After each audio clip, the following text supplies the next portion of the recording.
আসসালামু আলাইকুম ভিউয়ার্স, আপনারা অনেক দিন যাবৎ জানতে চাচ্ছিলেন কিভাবে লুমিনাস আইপিএস এর যে মেশিনগুলো থাকে সেগুলো কিভাবে ইকো মোড থেকে ইউপিএস মোডে যেতে হয়, আবার ইউপিএস মোড থেকে কিভাবে ইকো মোডে যেতে হয়। চলুন আমরা আজকে দেখিয়ে দিচ্ছি কিভাবে ইকো মোড থেকে ইউপিএস মোডে যেতে হয়। তো দেখতে পাচ্ছেন আমার যে আইপিএসটা আছে এটা অলরেডি এখন ইকো মোডে আছে। ইকো মোড থেকে আমরা এখন ইউপিএস মোডে কনভার্ট হব।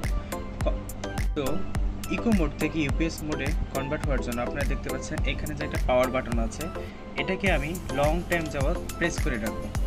প্রেস করে রাখার পর দেখবেন যে আমার এটা অলরেডি ইউপিএস মোডে কনভার্ট হয়ে গিয়েছে।